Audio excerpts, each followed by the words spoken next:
All right. But I feel like the last few weeks I've kind of come at you with all these random locations because I've been doing two things at once, and today's no difference. I'm actually at the White House for our Black Excellence Brunch. So good to join everybody from here today, this time. Today's webinar will be on preserving accessibility and incentives for development of small molecule medicines. And before we get started with Candace DeMatteis, and she's going to correct that because I know I messed it up. I want to send a special shout out to my assistant, Ashley, who has been taking care of so many things this week and making sure that this, although we have all these things going and making sure this and everything else happens. But without further ado, there's a lot to learn in this space, and I'm going to be listening and hoping you are digesting this information too. Couple of things. If you have a question, please put it in the Q&A box. But if you have a comment that you just want to keep the conversation going, put it in the comment section and we'll get to it. And then also if you have anything you want to just share or chat or a site or a link or something you want our team to see, please put it in that space as well. But without further ado, I'm going to turn it over to Candace, who's going to start this education process for us. Thank you so much, Brandon. And thank you to the National Minority Equality Forum for hosting this important discussion. As he mentioned, I'm Candace DeMatteis. I'm the policy director for an organization called the Partnership to Fight Chronic Disease, and I'm pleased to be your moderator today to talk about the impact of the IRA, particularly on innovation, and focus specifically on small molecule medicines, which I'll talk about in a little bit, and how important they are to the treatment of chronic disease and important to all of us. I do have a slide presentation, so I'm just going to share my screen. So just bear with me on that. I'm going to turn off my video so you can focus on the presentation. So hopefully everyone can see this. As with any big change in policy, there are always trade-offs that are made. And here, let me shrink my map. Sorry about that. And decisions that can have unintended consequences that can lead to big problems down the road. We've all experienced this. And the IRA includes many, many changes, specifically aimed at the Medicare program. And because Medicare is such a huge program, it is having and will continue to have a big impact on people's access to medicines. And I intentionally say people's access in general because, again, because Medicare is such a large program, impacts there will impact everyone, whether you're covered by Medicare today or will be in the future. And one of the biggest changes is the new authority for Medicare to negotiate prescription drug prices for Medicare. And under the IRA, Medicare identifies drugs for pricing based on a few different factors. One is they look at medicines that cost Medicare the most, and that's not just based on the price of the medicine, but the number of people using it. So, for example, in the first list of 10 medicines that the prices were just announced recently, most of them weren't like high priced, but they do cost Medicare a lot because so many people covered by Medicare use them. So you saw medicines for diabetes, for example, heart failure, a lot of really common chronic conditions that Medicare beneficiaries have. Another factor that they consider is how long the drug has been on the market, or how long has it been since the drug received its first FDA approval for use and sale in the United States. The IRA sets two different timelines before a drug is eligible for pricing, depending on whether the medicine is a small molecule medicine. So if you think about those, examples of those are like the pills or a capsule, maybe it's a patch, a syrup. The medicines just about everyone has taken at home at some point, and typically what people think of when you think of prescription drugs. You can pick them up at a pharmacy or maybe get a mail order to you, don't necessarily require any kind of special care. And then there are biologics. Those are more like infusions, IVs, injections, and related therapies that are typically you have to go somewhere, a doctor's office, an infusion center, to have those administered. And they are not subject to Medicare pricing until 13 years after their first FDA approval. So that really sets a different timeline, and there are implications to that. So let me Sorry, I want to advance this one. There we go. So there's a big difference between small molecule drugs and large molecule and biologics. And this slide really, I like this slide because it kind of helps to show what that looks like. So if you think of an aspirin, that's a pill, right? 21 atoms. That's the equivalent of like a bike. Not a motorized bike, just simple pedals, a chain, simple machine, and the size of it. And then you start getting bigger from there. And it can, large biologic is similar to a business jet, both in terms of complexity, weight, size. Think about the mechanics that are involved in that. There really is, a big difference there. And it's not really clear why the IRA, why policymakers decided to make that 9 years versus 13 years. But what is clear and becoming even more apparent is that this 4-year difference in timing is a huge reason a drug company would prefer to develop a biologic rather than a small molecule medicine. And candidly, we need both types. But the difference in timelines put new or additional research involving small molecule medicines at a big disadvantage. If you think about 4 years on the market and the clock starts ticking with that first FDA approval, that makes a big difference. And that disadvantage could have huge and likely will have huge negative impacts on the availability of small molecule medicines. And that impacts, of course, the diseases that they treat. And here's some of the reasons why small molecule medicines are so important. If you think about your body, our bodies are amazing, right? If you think about your skin, it forms a protective barrier that keeps all kinds of bad stuff from getting inside us and causing harm, but it's also permeable. We have pores. So things can get in through our skin and, obviously get out as well. The brain also has a protection system called the blood-brain barrier. And that's designed to protect our brains from harm from things like viruses and bacteria and any number of other harmful things from getting into our brain. And it operates kind of like a net, keeping harmful things out, but letting blood and oxygen and nutrients free flow in and out of the brain. That blood-brain barrier also makes it harder to get medicines to the brain to address neurological conditions. So any kind of mental illness, depression, anxiety, etc., epilepsy, Parkinson's, dementias, brain cancers, all of those are impacted by that. Small molecule medicines can get past the blood-brain barrier, while biologics, just because of their size, really it's hard to get those into the brain. There's a similar dynamic in the ability of small molecule medicines to penetrate cellular walls and cancer cells in particular. So by setting up a shorter timeline for a small molecule drug to be on the market before being subject to Medicare pricing, the IRA really kind of does encourage the development of biologics instead. And that means less innovation for these diseases that I've talked about that rely on small molecule medicines. And it's also a huge disadvantage for consumers and patients, particularly if you think about many of the challenges. We're very focused on health equity and addressing social determinants of health, ability to travel, to have reliable transportation, to have access to a physician or an infusion center really varies across the country by income level as well as geography. And so if we're setting up this system where it's harder to get, you have to go somewhere other than a pharmacy or your mailbox to get the medicines you need, that really disadvantages a lot of people. There's also just the expense involved too. You may have to take off work. You may not. You may have to ask a caretaker to take you, and they have to take off work to drive you to an infusion center. So all of those factors really favor small molecule over biologics, but set up a real challenge for a number of people.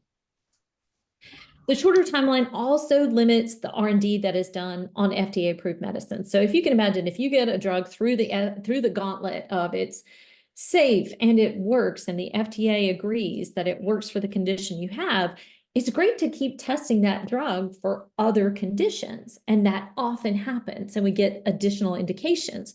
But that requires additional R&D. And with a shorter timeline, that timeline to get those through the process and allow time on the market to recover the expenses for that is really compressed. Unfortunately, we're already seeing some of the evidence that R&D is shifting away from small molecules. This is a little complicated chart, and I promise not to take you back to statistics, but I just want to zero in on that red circle. And you can see where the orange line goes down from 80% to 0, and the blue line from about 20% to 100%. That orange line represents clinical trials in neurology on small molecule drugs. So going from 80% to 0 in a year. And the opposite is the blue line, or biologics in this same therapeutic area.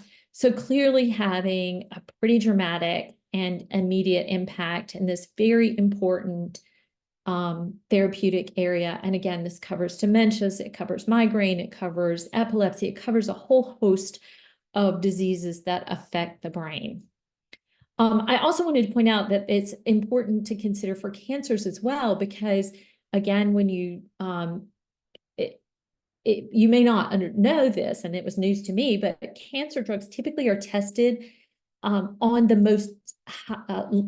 most advanced stages of cancer when they first come out. So the first FDA approval in clinical trials typically is at an advanced stage of cancer, and then you work your way backwards. So over time, you get approval for a very later stage cancer, then you might get an earlier stage, moving forward to the very earliest stages of preventive, and then also something they called adjuvant therapy, which is, so you've gone through treatment, you've had radiation, chemotherapy, surgery, whatever needs to happen, and you're cancer-free. You may go on adjuvant therapy to keep that cancer from recurring.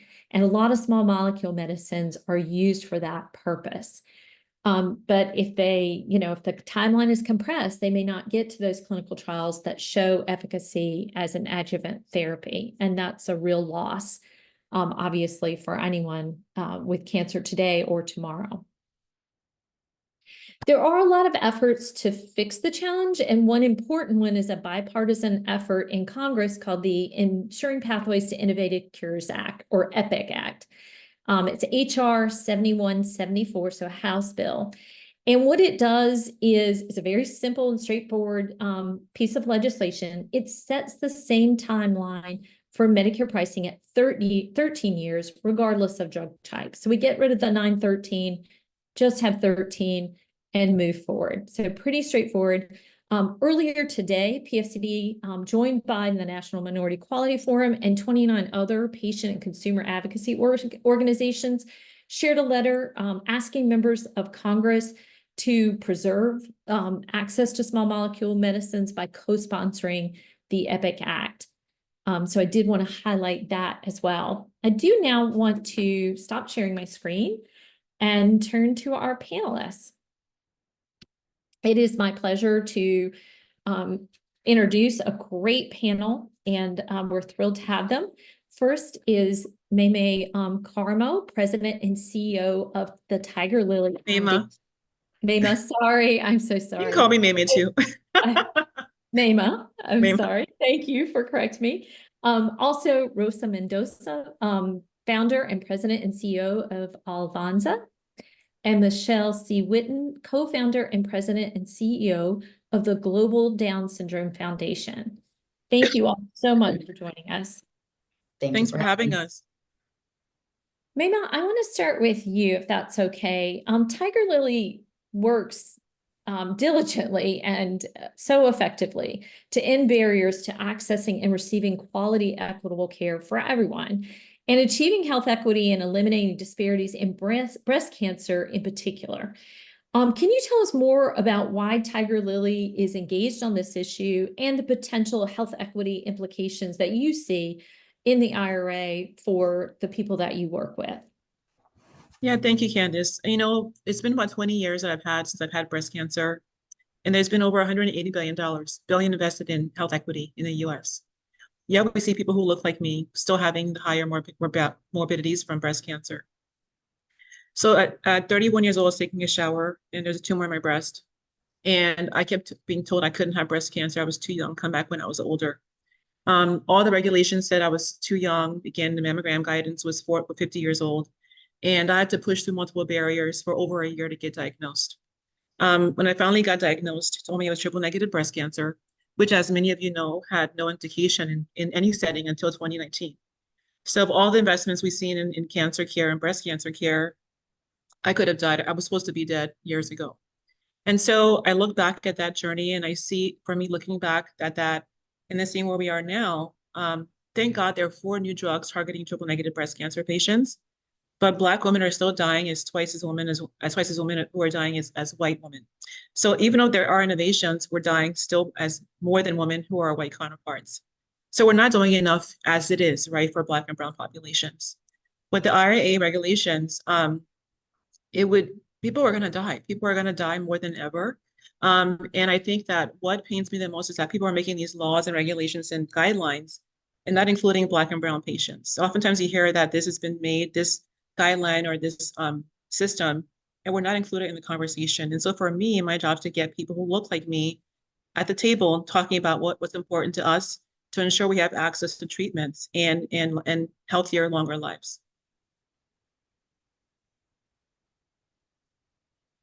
Thank you for that. And thank you for all you're doing. I do want to bring that back up, and where you're talking about how do we ensure that these voices are heard and brought to the table. But I want to bring our other speakers in first. Rosa, Alfonso was founded on the belief that everyone in the US should benefit from the rapid advancements we've seen in innovative industry, including the advancements that Mema was just talking about for breast cancer. Every day, you and your team are working to ensure that underserved populations can take full advantage of the opportunities afforded by continued innovation. Can you tell us some of the challenges that you've seen and that you're working to overcome in terms of Latinos what they face when accessing medicines, and how supporting innovation can help to address some of those barriers to care? Absolutely. Thank you again for having me and being a part of this important conversation. So Latinos face a lot of challenges when accessing medicines and healthcare. And these challenges stem from a combination of socioeconomic, cultural, and systematic barriers. And I'll mention some of the challenges. Language barriers is obviously one of the challenges. A significant portion of Latinos are not fluent in English. So limited access to Spanish language resources in health care settings can lead to misunderstandings about medication instructions, for example. And this obviously then results in lower adherence to medical treatments. That's obviously one of the many examples, right, when it comes to language barriers. A lack of health insurance is another problem, big problem in the Latino community, because Latinos are more likely than to be uninsured compared to other ethnic groups in the US. And this limits obviously their ability to access medication and other healthcare services. Cultural differences also matter and become a challenge because, for example, traditional medicine practices may influence how Latinos perceive modern healthcare and medications. And some individuals may rely on home remedies. I know a lot of people that do. And this can lead to delays in seeking conventional medical treatments, which, are extremely important, especially for situations like Mema's. Navigating the healthcare system is another challenge. Many Latinos, especially immigrants, the immigrant community, are not familiar with the complexities of the U.S. healthcare system, which it's very complicated even for those of us, right, that have health insurance. So understanding how to navigate insurance systems, how to get prescriptions filled, or how to access specialist care, I should say, can be not only overwhelming, but it doesn't happen if you don't have the proper support. Geographic and socioeconomic disparities. Latinos are more likely to live in underserved areas or with fewer healthcare providers and pharmacies. Limited transportation or long travel distances to clinics further obviously aggravates access issues. I grew up in a small town in Washington State, and there are a lot of Latinos, in rural communities in rural Washington. So I know this is a big problem for many in the Latino community. And obviously, as we all know, the cost of healthcare is a big challenge and a big barrier for Latinos. So at Avanza, we believe that innovation can help address these barriers, right? So innovation in healthcare technology is important. Pharmaceutical development and research is important. Policy reforms that can help address these barriers and help Latinos receive the care they need is obviously important. And innovation, again, can help address these challenges. For example, telemedicine and digital health are key. Expanding telemedicine and services can make healthcare more accessible for Latinos, again, in rural communities or in underserved areas. Digital health apps and platforms that are multilingual are very important, especially those that are easy to use, that can assist in medication management, appointment scheduling, communication with healthcare providers, and apps like that. Obviously, we fully believe that public policy should incentivize the development of new treatments, and we know that sometimes that doesn't happen. And it should make it easier for Latinos to receive, again, the care they need. We believe that pharmaceutical innovation is important. Developing innovative medicines is obviously key, including, as you mentioned in your presentation, small molecule medicines, which are very, very important. And I'll just mention a few things, even though you covered, great points during your presentation. But small molecules are, as you mentioned, they're cheaper for patients. They're cheaper to develop and manufacture, and they're more accessible for Latino patients. And that's very, very important because Latinos, for example, have higher rates of heart failure than the general population. And medical treatment for heart failure relies solely on small molecule drugs. So they're extremely, extremely important. We also believe that it's also important to support research into diseases that disproportionately impact Latinos, such as diabetes and hypertension, because this obviously could lead to more effective and targeted treatments. Another thing that can help us with the barriers is mobile health clinics, for example, and pharmacies that can also help address the challenges I mentioned, especially those clinics that are taken to, or those mobile health clinics that are taken to underserved communities, right? They obviously can increase access to medications and medical care. So all these innovative solutions can be helpful. We obviously believe that health policy and insurance innovation is also important. Advocacy for policy changes that expand insurance coverage, for example, for the uninsured or underinsured populations is very important for Latinos because, as I mentioned, they don't have insurance coverage like other groups of people do. Innovative apps, as I mentioned, that can help patients remember to take their medicines, for example. Promotoras de salud, which is community health workers. So investing in community health workers who are trusted members of the Latino community is important.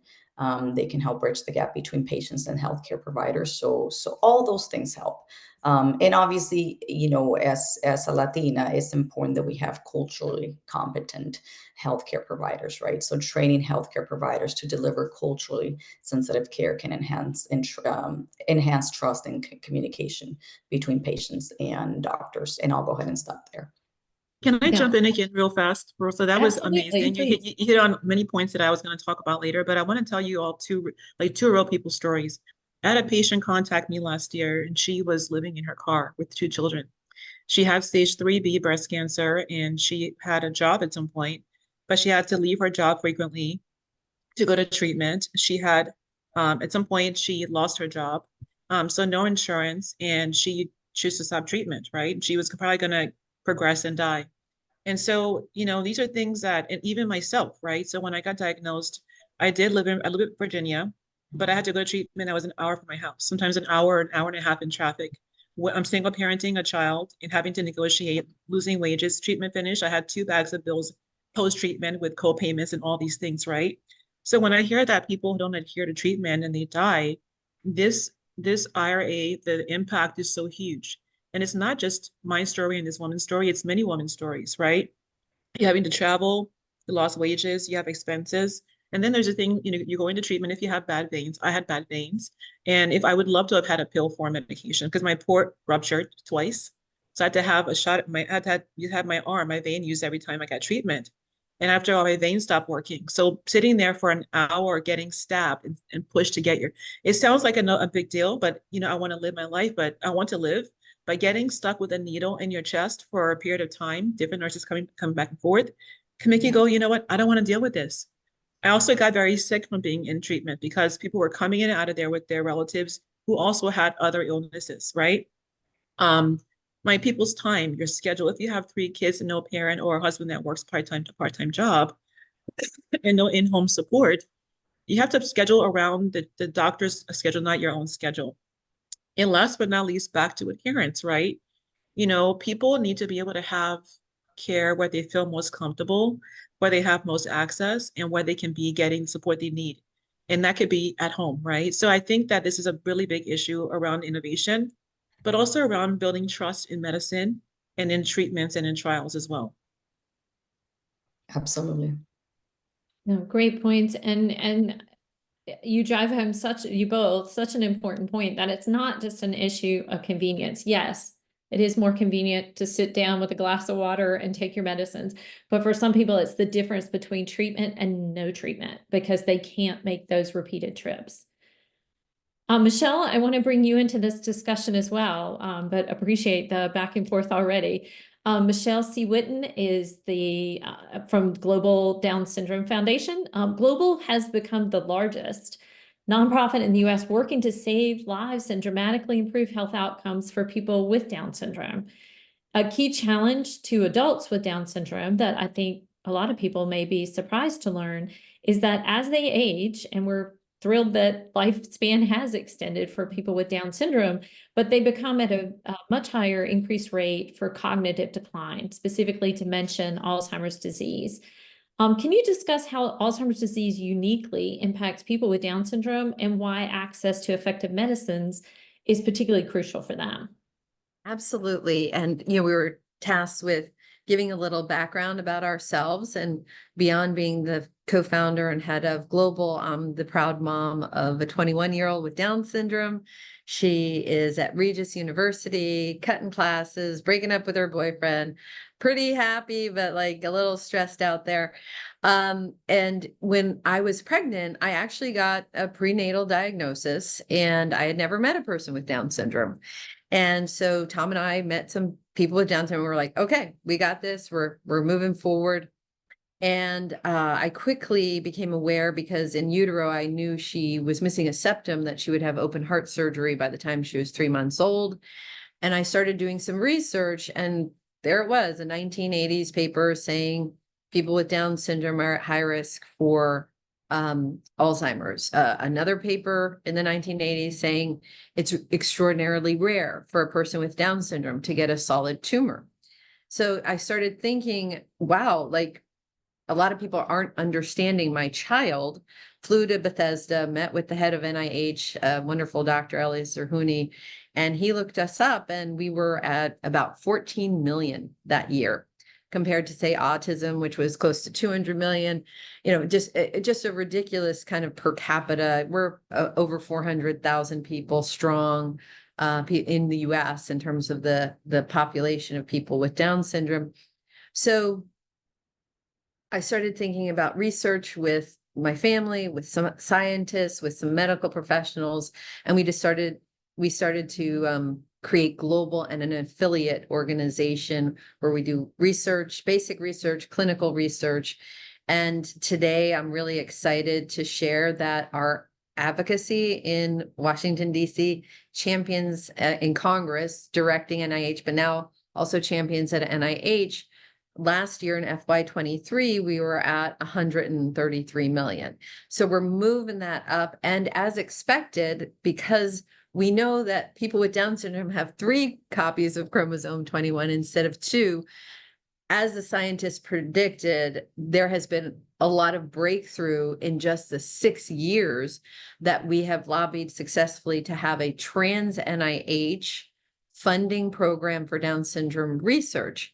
Now, the Alzheimer's is really high, autoimmune is really high, but then they're highly protected from solid tumors, talking about the breast cancer, right? Like there's a problem of how often should we even get a breast cancer screening, right? And the trauma associated for a person with Down syndrome of getting a mammogram, let alone like some of the large molecule or lumbar puncture, all that kind of stuff. So then when you look at just the Alzheimer's piece that you were talking about, Candace, technically, we talk about the amyloid precursor protein gene that as we get older starts misfiring and starts triplicating, which then leads to that amyloid plaque and Alzheimer's, right?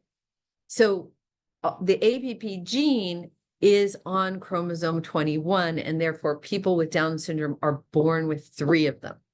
So we know, and people get confused, but what we talk about is the brain pathology. 100% of people with Down syndrome will get the brain pathology of Alzheimer's, and they'll get early onset, even age adjusted, right? So we're talking in their 40s, right? And so, but not all of them actually get the symptoms of Alzheimer's, the dementia. And why is that? And shouldn't we be studying this? And we're very excited because NIA is now the lead funder of Down syndrome research at the NIH, as they well should be. And, you know, this whole idea of the small molecule drug, I mean, and the repurposing of FDA drugs, you know, we've got a leukocyte trial that is being funded by the NIH Include Act, which is the Trans NIH program for Down syndrome funding. We also were able to put our breakthrough science. We can categorize Down syndrome as an immune system disorder, right? And so that inflammation, there's an interferon pathway, turns on when we fight infection and virus, and it turns off. And people with Down syndrome, birth to death, 24/7, taxing that immune system. So we've repurposed the JAK inhibitor, which normalizes interferon. So again, that repurposing of a drug that they can take, which is less invasive, you know, for our population of people with Down syndrome, it's really hard for them to get anything intravenously, to get a lumbar puncture, more so, I would argue, than a person without Down syndrome. So these areas are very important to us. The repurposing of these JAK inhibitors, of leukocyte for Alzheimer's is very important for us. And we've got some legislation, the Deandra Dixon Include Act, which is HR 7406, and then the Senate 3981. And that is to authorize the Include Project Act in Deandra's name, so that we don't have to constantly go to Congress and pray that it would exist, right? And that's very exciting because in the Black community, there's research that shows that the lifespan for a person with Down syndrome is as low as 36. And tragically, Deandra died right after her 36th birthday. And for a white person with Down syndrome, it's 60. So we've got some disparity issues going on, but even 60 is not good enough. If you tell me as a mom, your kid is going to die 16, 17, 18 years younger, and in the last 20 years, they're going to be riddled with a lot of disease, and in particular Alzheimer's, that's a very difficult thing to be told, and to know that this is the first generation that's going to outlive us. How do I leave this world knowing that my daughter is going to be safe? So this is all so important to us, and Candace and the organizers, thank you so much for doing it. And then Rosa, and is it Mema? You got to tell me again. What is your Mema? So Yeah. Mema, like, your stories are amazing, and I learned so much through this forum. So thank you so much, everybody. Thanks for sharing what you shared, Michelle. My daughter just walked in while we were talking, and I'll tell you that since I had breast cancer, she was 3 when I was diagnosed, and we were in therapy session. She just went to her first year on campus. She's been living at home and doing school. But we've been going through therapy for a long time about my diagnosis and what it's meant to her. And for the first time, she said, "Mommy, I never wanted to leave you because I was afraid that you would die, because your friends are dying and they've had targeted treatment." I told her when she was little, I wasn't going to die. I was going to be fine. And when she was older, she researched, got on the computer and checked Google. And so, all we're asking for as patients is the gift of time. And I don't like getting emotional, but I do, because, I like to watch her learn to ride a bike and to read a book and to finish middle school and high school, and we have all these memories that others will never get to have. Over the past 6 years, I think half the drugs that were new drugs that were put on the market received other indications. And that's what innovation does. And that gift of time gets other mothers having time with their daughters. I literally have been to over 5 funerals this year already. I stopped going, where my friends are in vases or they're just laying there. What is the issue? What happened to them? It's that jump between this new drug having the investments to get to the next lily pad, to get them to be here longer and longer and longer. So all we're asking for as moms and as human beings is the right to life and to see our children grow up and have a healthy life, right? And so that's, to me, it's not asking for too much. I think about the fact that even though I'm not the end all and be all, I think that the fact that I've been alive for 18 years and what I've accomplished in the 18 years has been tremendous. And I'm really humble about that. God gave me this time. But I think about what may not have been done. Was I not here to live? And there are other voices that need to be here to live and tell their stories. And through our Angel program, we get to give these women the rights to the content and to understand, like, what is this all about? Why aren't they at the table? What they should be at the table, and how to work to enact change so they can have that time with their daughters as well. Yeah, thank you. Yeah, no, that's amazing. And you are the end all be all for your daughter.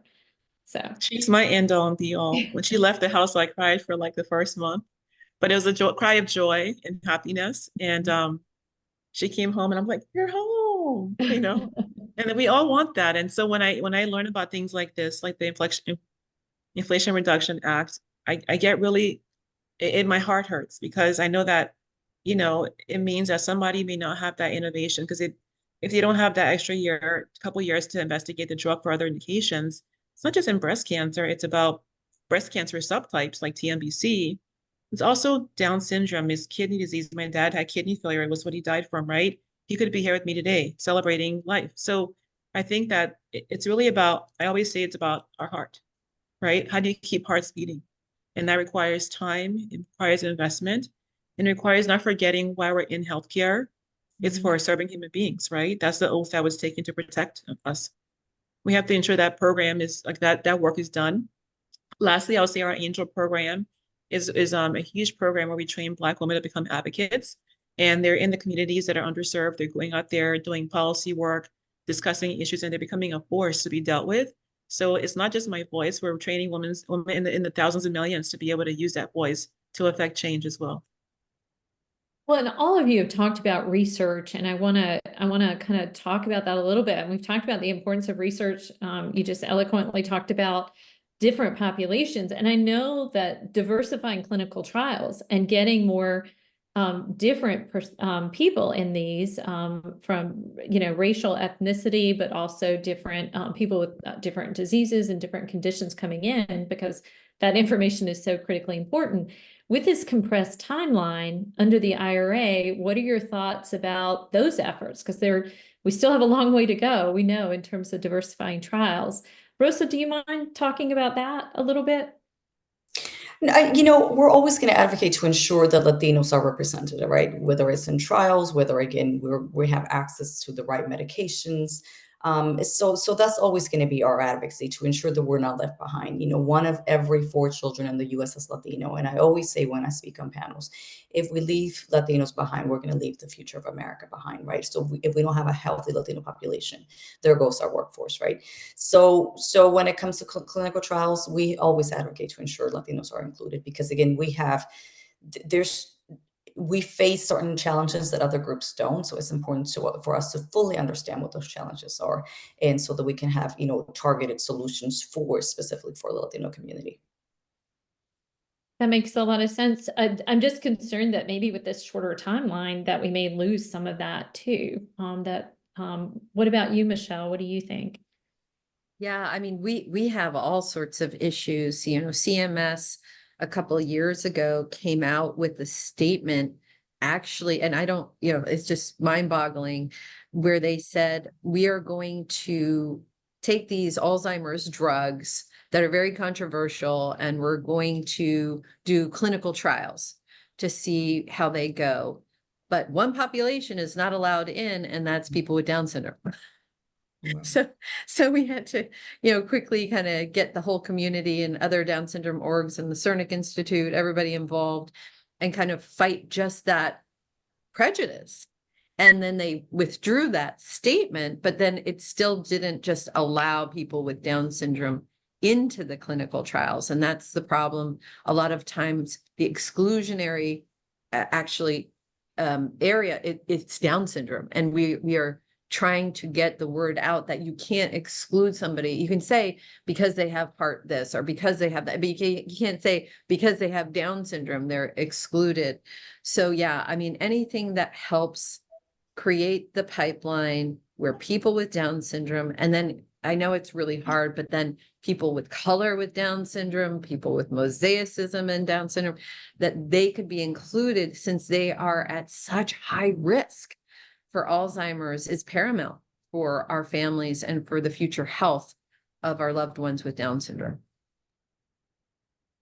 Absolutely. Maybe if I could turn to you with another question, unless I don't want to, do you me? want to comment on that first? Yeah. Yeah, here's what I find difficult as a patient advocate and leader. I spend my days asking patients to trust in healthcare and trust in trials and do these things, but yet the systems that's supposed to protect them are not trying to do that. And so, it's kind of daunting because when we do the work, they're like, well, why are they doing this? Like, it doesn't make any sense. If they want us to be healthy, aren't these doctors and people in policy that are meant to protect us, right, in healthcare? And so, I always say, would you want this for your child? If you had a child that was dying or at a risk of death from whether it's cancer or with Downs and comorbidities or heart disease or whatever color you are, what would you want for your child? And if you ask yourself that, you're going to have a different response. And so I just think that it's important that for me to get patients to understand, because they don't know all this stuff. They're dealing with the trauma of cancer, and they have to make decisions about their, biomarker testing, clinical trials, MACA scans. Do I take this treatment, that treatment, a trial? They're overwhelmed, they're in shock. And then there are all these policies to navigate around when they become an advocate. So I think I always say when I have my talks, is there a way that we can both win? How do we have innovation for the patient at lower, and lower cost drugs, but drugs that are accessible and that work for our bodies? I mean, I always thank God that I'm still here because a lot of my friends who had treatments that are targeting their bodies aren't here. But if we stop innovation, we wouldn't have any more, we wouldn't have more drugs to keep people who are like me here, right? And most of my patients, many of them progress over time. So it's important to think about, the small molecule and what it presents for innovation for these patients and what it presents for people in different rare people who have rare diseases, right? They need more innovative treatments as well. And so my goal has been working with partners to get patients who are angel advocates, educated on these topics and become badass when it comes to what to speak about. And don't be shy, don't hold back. This is about your life. And we're activating on the ground level. We're doing work on webinars, and they're growing as a force because until you have the power to act, you may not do that. And these women have tremendous power to act. Nobody wants to die. But if they have the right tools to know when to speak up, they can work to ensure that we have access to the innovative medicines and that work for Black bodies and all bodies and treatments with cancer or other disease areas as well.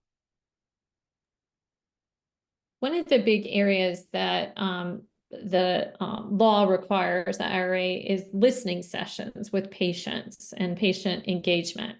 I had the opportunity to participate in those last year. There were 10 of them. I was on 9 of them. And I can say, being on 9 of them, there was a great lack of diversity in terms of the voices and faces and experiences. And sadly, I think a lot of time, all of you are talking about the importance of the patient voice and the diversity of voices. But I think a lot of times the policymakers are depending on people to step up instead of them reaching out.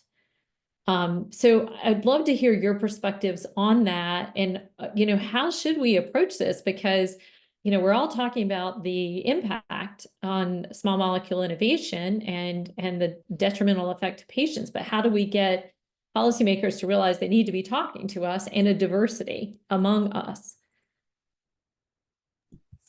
Rosa? Yeah, that's obviously the problem, right? That diversity and inclusion needs to be intentional, right? You can't expect people to come to you when they don't even know what's going on, right? They don't know people in my community don't know you're having these discussions, right? They don't know the policymakers are having these discussions. So how are they going to participate if they're not aware? So awareness is very important, and we got to make sure the policymakers understand how their decisions impact underserved communities and understand how to reach these populations in these communities, right? You can't have these policy discussions in DC and assume that people are somehow going to receive this information and want to participate, right? We have to be intentional. We have to reach out, work with groups to work directly with the Latino community, or with underserved populations in general. So it is important that we all educate members of Congress about, about those things and ensure that we are their voice. And that's what we do at Avanza, right? We educate policy members about their impact, the impact of their decisions on underserved communities. But yes, that is a big problem. Even though there are resources, they're not offered in underserved communities. They're not taken to underserved communities. So they don't know about these resources. They don't know about these options. They don't know how to get involved. So as a country, we just got to do a better job in ensuring that we don't leave underserved communities behind, and ensuring that underserved communities have all the resources, the information, the opportunities to benefit from and contribute to these conversations and to these innovations in medical treatments. And Rosa, I'd like to kind of piggyback up of what you're saying. You're talking about the legislators. I know that NIH has an NIH Engage program where they're creating how to communicate, engage with diverse communities through the researchers and the basic and clinical research with and through the clinical researchers, as well as directly. So it's this kind of multi-tiered, somewhat complex socio diagram, if you will. But like that's NIH. I think they're doing a great job trying to address that. But how do the legislators do how do other entities, whether it's the FDA or CI, maybe they are doing that, but like how would we know? I only happen to know because I'm so involved in NIH. Like, how do they all kind of get together and promote this to us and engage with us? I don't have the answer, but I like that there are initiatives happening, and I'd like to see them more harmonized, Candace, right? In terms of what's going on. And yes, I would like to be proactively engaged. And I don't mind being in an intellectual developmental disability group that we're all kind of being communicated with together. It doesn't have to be global or whatever, but that would be a nice aspiration to have, right? Absolutely. Yeah, I think what you both said is so important, but I think the burden shouldn't be on the patient. But unfortunately, it is, right? I mean, it is. That's at the end of the day, it is. I shouldn't have to chase people to want to give me the right access to policy and to help me to live. I shouldn't have to beg to be included at the table when these things are being decided upon. I shouldn't have to say why my life matters and why I don't want to die, because you need to extend the time to give people access and time to create better medicines. But also, I shouldn't have to be in a big ballroom to have these conversations or at a big event. I think we're doing things in the wrong places. We spent last year doing a national tour called Unstoppable. We went to community centers where people are playing balls. We're at rec centers. We're at hair shows. We're on the ground in the streets. People were like, you're in the hood, right? We're like, we came here on purpose. And they said, nobody comes here. And that made me really sad, because I think we talk too often amongst ourselves and we mean well, but we got to put on our sneakers and jeans and shirts and roll up, just go where people are going to be, because they don't know. The people that tend to know are the ones who are more like us. They're patients that you are training, Rosa, and you too, Michelle, and myself. But the person that's living in Southeast DC in Ward 5, 7, or 9 has no idea sometimes. They don't often know what to do and why. So I think that the burden, unfortunately, is on us, but also telling people it's a privilege to be able to use your pain for power, for purpose, right? And so that educating people to say, like, I know that it sucks, that you should not have to be asked to do this, but you know better. How can we do better? How can we support you in doing that? And showing up, showing out, and getting what we need for our populations to have better access to innovative medicines. And supporting them emotionally as they do that work while in treatment as well is really a big deal as well. Yes. No, And that's I believe that, government agencies, policymakers, all organizations working on these issues should work with community groups, and so that they, again, can ensure that they understand how to reach underserved communities, because there are unique challenges that underserved communities face, and it's important to understand those challenges in order for your message to be effective. And again, as Mema mentioned, you have to go to the communities, right? You can expect them to come to you because they don't even know about the opportunities. So it is important to go to the communities and provide this information, and educate them on how they can get involved.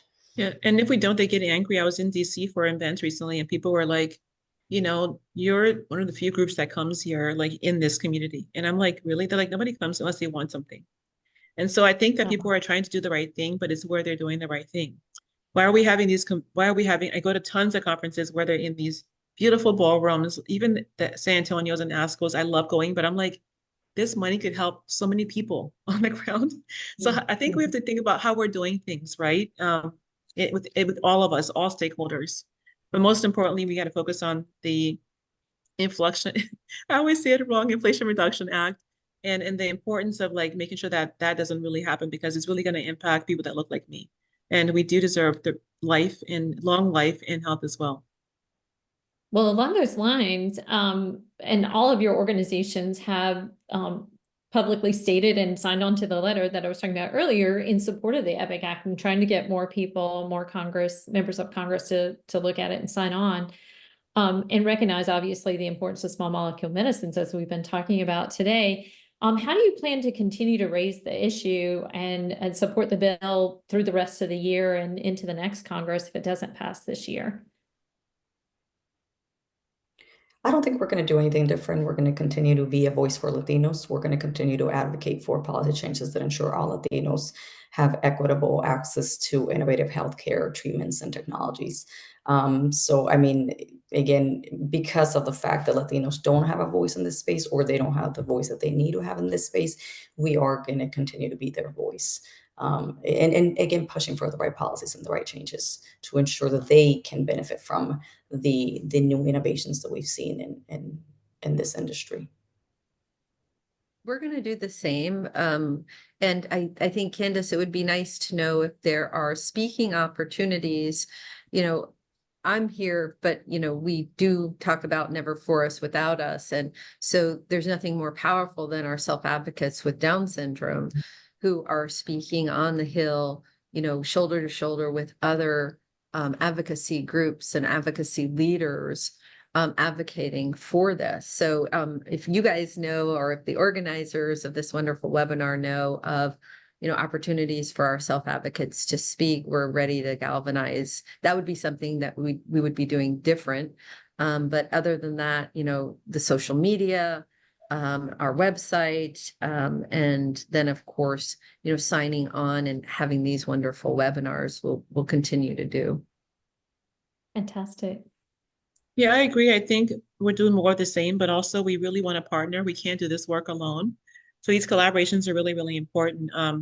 It's really important to me. So collaboration is key. And webinars like this are important. If you guys are doing other like walks or other things, op-eds, papers, things like that, we really think it's important to go into lifestyle magazines, because people aren't going to always read, a policy rag, because even though I love them, or Stat News, they're going to be looking at Essence or Blavity. So where are the people going to read content?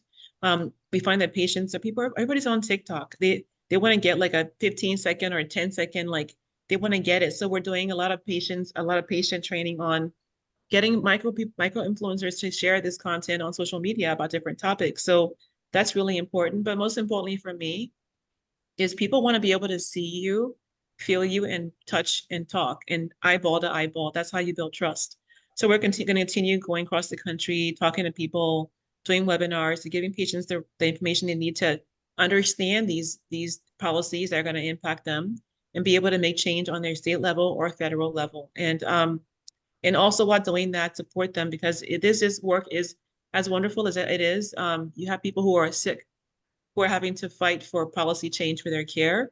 And so important to me is giving them that love, that hug, wraparound support as they're advocating for themselves and or their loved ones. I'd like to add another point, especially given that you mentioned social media platforms, Mayma. I think that's one of the many ways in which we can reach underserved communities, and we should reach underserved communities via social media platforms, especially because there's a lot of misinformation out there. And so it's important that we inundate social media with the right information, right? It's one of the many ways to reach young folks and also underserved communities. So I think, as I mentioned during the first question that you asked me, innovation is extremely important, but I work in the intersection of healthcare and innovation, and I always advocate to ensure that Latinos have access to technology, right? Because if we don't have access, at this point, it's very difficult to succeed, even survive in this innovation-based society without the proper access to technology. So that's one of the things that I also very strongly advocate for. But when it comes to educating people about these issues, I think social media platforms are definitely something we should take advantage of. And that's where young people are. There's no question about that. A lot of congressional staff and others. Everyone's on there. Yeah, everyone's on there. Yeah, that's a great point. We do have time if anyone wanted to put a question from the audience. I haven't seen any so far, but I did want to talk a little bit about adherence too. Oh, I'm sorry. Michelle, did you have another point? I saw you raised your hand. Oh, was that an accident? Okay, sorry. We talked a little bit about adherence. I know some folks mentioned that earlier, and how the innovation, especially in this space with small molecule. Anyone who's, all of us, I think, talked about having children. Being able to have a syrup versus trying to get a child to swallow a pill, and also that is on the other end of the lifespan as well. If you're dealing with someone who has dementia or just has trouble swallowing, a patch, other types of formulations and ability to administer are so important. So I wondered if you would mind talking a little bit more about the issue around adherence and how that impacts different communities differently. And again, innovation there and access are so important. Michelle, do you mind if I turn to you first? Yeah, no, absolutely. Per the discussion earlier, the kind of adherence or the ability to tolerate, more complex therapies or medications is a big issue in our population. So having that easier way to take the medication is huge, and it's through the lifespan, right? It's through the lifespan. So anything that we can be doing to make sure that they're not only those repurposed drugs, but the small molecule drugs that then we could actually adhere to, and then the health outcomes would be better. And you can imagine a person with Down syndrome who sadly has lost their parents, who is now in a kind of caregiver situation, a ward of the state, which is very common, unfortunately, for people with Down syndrome as they age. Then the caregiver having to deal with then behavioral issues from an adult with Down syndrome in compliance. I mean, it gets really complicated and really difficult fast. So this is hugely important for lifespan. And then, as you mentioned, I think even as they get older and parents think about this generation being the first to outlive them, and who's going to be giving them these therapies and medications, it's heartbreaking, and so this work is very important to me personally as a mom of a 21-year-old, and certainly I can't imagine it's not important to everybody who has a child with Down syndrome, and certainly for the people with Down syndrome, there's themselves, the self-advocates, who will tell you that they don't like to be poked and prodded and have a hard time with it. I think we can all appreciate that. We've got about a minute left, and I don't want to, sorry, I think it's an important question, and I want to give you both time to weigh in, but we just have about a minute. Rosa or...